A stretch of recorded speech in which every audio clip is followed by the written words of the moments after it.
Please give an energetic and warm welcome to the one and only Awadh Oja sir.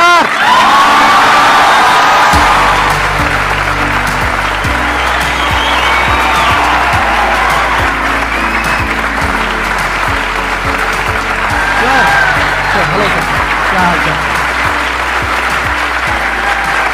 बैठिए जी, बैठिए। आइए। Thank you. इससे पहले कि ऑडियंस आपसे कुछ क्वेश्चंस पूछे, मेरे माइंड में एक क्वेश्चन आ रहा है। आईएएस में कितने लोग हैं जो हर साल उसके लिए अपीयर करते हैं? 5 से 6 लाख के आसपास। और सीट्स कितनी है? 1000 अप्रोक्सीमेटली। तो जिनका हो जाता है उनके बारे में तो सब बात करते हैं, जिनका नहीं होता है, जिन्होंने पूरी जान लगाई और जिनका नहीं हुआ, उनका क्या होता है? उनके रिश्तेदार उनकी चिंता करते हैं। वो फिर उनकी चिंता करते हैं।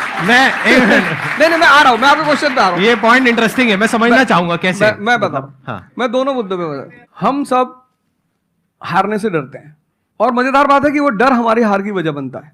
98% केसेस में हारने से क्यों डरते हैं? क्योंकि हम जानते हैं अगर हम हारेंगे तो जो पीछे 3 लोग बैठे हैं ना, रिश्तेदार, रिलेटिव्स और फ्रेंड, वो जीने नहीं देंगे। आप जब भी आईएएस की तैयारी करें, पहला अटेम्प्ट आपका सीरियस अटेम्प्ट होना चाहिए। आपने तैयारी किया, बेसिक्स तैयार किए, आपने एडवांस कोर्स तैयार किया, आपने कम से कम मेंस के 1000 आंसर्स लिखे हैं और मिनिमम 10,000 प्रीलिम्स के क्वेश्चंस आप सॉल्व कर चुके हैं, तब आप एग्जाम देने जाइए। सिर्फ एक अटेम्प्ट दीजिए। जिसने भी पहला अटेम्प्ट सीरियस दिया, उसको दोबारा तैयारी नहीं करनी पड़ती, रिवीजन करना पड़ता है। भाई आप देखो ना, जितने सारे सेलेक्ट लड़के होते हैं उसमें बहुत सारे नौकरी कर रहे होते हैं, जॉब कर रहे होते हैं। कुछ लोग मुझसे पूछते हैं, सर जॉब करते वक्त तैयारी हो सकती है? नहीं, जॉब करते वक्त तैयारी तो नहीं हो सकती, जॉब करते वक्त रिवीजन हो सकता है। 3 hours per day, 4 hours per day. तो मेरी एडवाइस ये है, क्योंकि ये एक बहुत रिस्की खेल है ये। मैं खुद ही बाहर हुआ, और फिर मैं कितने लोगों को देखता हूं जो 5-5, 6-6 अटेम्प्ट के बाद बाहर होते हैं। तो जिनको भी इस गेम में शामिल होना है, एक अटेम्प्ट सीरियसली आपका होता है, बहुत अच्छा है। आपको मैक्सिमम रिस्क लेना है तो आप 2 ले लो, उसके बाद आप अपना काम शुरू करो, जो आपका सेकंड लाइन थॉट था। कोई लॉयर बनना चाहता है, कोई मेडिकल लाइन में जाना चाहता है, कोई मतलब जो भी आप एंटरप्रेन्योर बनना चाहते हैं, आप करो, लेकिन अपने वो रिवीजन वाले 4 आवर बचा के रखो। आपने कितने अटेम्प्ट्स दिए थे सर? 4 अटेम्प्ट्स आपने दिए थे। और आपने कहीं से कोचिंग ली थी, यानी लाखों रुपए दिए थे कोचिंग में? नहीं, तब लाखों नहीं थे, तब हजारों थे। अच्छा, हजारों रुपए आपने खर्च करे थे, और आप एक मिडिल क्लास बैकग्राउंड से थे। तो टोटल 4 साल में आपको कितना पैसा लग गया होगा? रहना, खाना, पीना, और आपने तो पूरी तैयारी करी होगी, साथ में कुछ और नहीं किया होगा? I think so. कुछ नहीं किया, बिल्कुल। तो कितना आपका 4 साल में अच्छा खासा पैसा? 5-6 लाख रुपए लगे। 5-6 लाख रुपए उस समय लगे। आज के समय पे अगर किसी को कोचिंग लेनी है तो आई थिंक इससे 3-4 गुना, 5 गुना आराम से लगेगा। आराम से लगेगा। तो 15-20 लाख रुपए उस इंसान का लग गया, और वो है एक मिडिल क्लास बैकग्राउंड से। अब वो कहीं ऐसा तो नहीं कि वो ना यहाँ करा ना वहां करा 4-5 साल बाद? हाँ, वही मैंने कहा कि अब आप, जब हमारे समय तो ठीक था, अब आप रिस्क पूरा नहीं ले सकते। You have to be cautious. अब इनको कॉशियस होना पड़ेगा कि ठीक है, जैसे बड़े सारे लड़के क्या करते हैं, वो 1-2 अटेम्प्ट ऐसे ही देते हैं। अब तो इनके पास 6 अटेम्प्ट है। ओबीसी हैं तो और ज्यादा है, SC ST हैं तो और ज्यादा है। और मैं कहूंगा आप किसी भी कैटेगरी से आते हैं, आप 2 अटेम्प्ट से ज्यादा कभी मत मानिए। ये पॉइंट बहुत अच्छा है कि आइडियली आपको अपने माइंड में ये रखना है कि एक ही अटेम्प्ट है मेरे पास में, मैक्सिमम अगर आपकी फैमिली अफोर्ड कर सकती है तो 2 अटेम्प्ट है। उसके बाद में अपने काम पे ध्यान देना है, और इसको एज अ रिवीजन की तरह देखना है, मतलब इसको साथ साथ में चलाना है।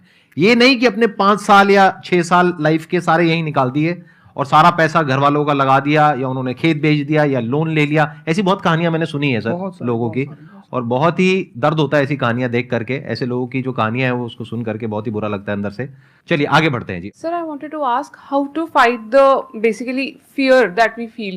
Like there are lot many fears that we face, not only in studies but in each aspect of life. There is some kind of fear. How to fight that? How to come back? How to have that courage in life? Fear बड़ी प्यारी चीज है। हमने कुछ words को बड़ा negative बना लिया है। जैसे अब बच्चा है 2 साल का, उसको तो फियर होता नहीं, उसे कुछ पता नहीं, उसने कोबरा देखा, जाके पकड़ लिया। वो तो बाद में घर वालों ने देखा तो पता चला कि भैया कोबरा पकड़ के घूम रहा है। लेकिन हम बड़े हो गए ना, अब हम कोबरा देखेंगे तो वो हमारी बॉडी की जो मैकेनिज्म है वो हमें वार्न करेगी, अलर्ट करेगी। That is natural fear.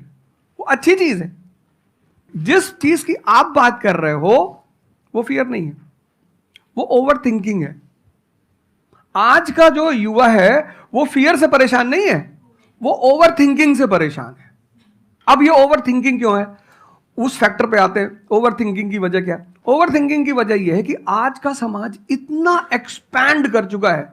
You are outside your house, तुमको तुम्हारी दोस्त मिल गई कि मैं कल लंदन से आई, क्या लाइफ है लंदन में यार, और मैं तो ये कर रही वो कर रही। आपको लगा हम ही पागल है यार, IAS की तैयारी कर रहे। फिर शाम को किसी फ्रेंड का फोन आ गया कि मैं तो अब ऑस्ट्रेलिया जा रही हूं, मैं तो वहीं सेटल हो जाऊंगी। 90s में हमारे पास इतने स्कोप नहीं थे।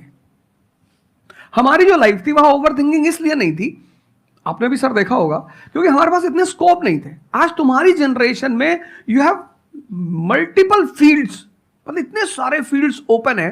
तो जब तुम घूम के चारों तरफ देखते हो और तुम देखते हो कि तुम्हारे ही साथ के लोग बड़ी सारी फील्ड में एक्सेल कर रहे हैं, काम कर रहे हैं, अर्न कर रहे हैं, तो तुम्हारा दिमाग भागना शुरू करता है।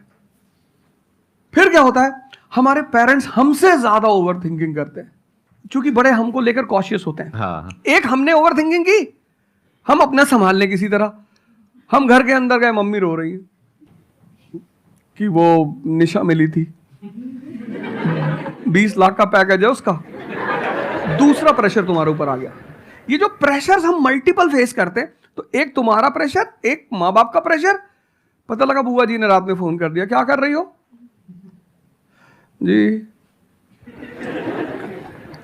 तुम सारे लोग प्रेशर से लड़ रहे हो इस वक्त, मल्टीपल फ्रंट पे। ये कोई फियर उयर नहीं है। ये प्रेशर दूर कैसे होगा, इस पे थोड़ी सी बात कर ले। जहां इंटरनल ताकत है वहां कॉन्फिडेंस है। आज का युवा क्या कर रहा है, बादाम का तेल लगा रहा है, बादाम की क्रीम लगा रहा है, बादाम का साबुन लगा रहा है, खा रहा गुटखा।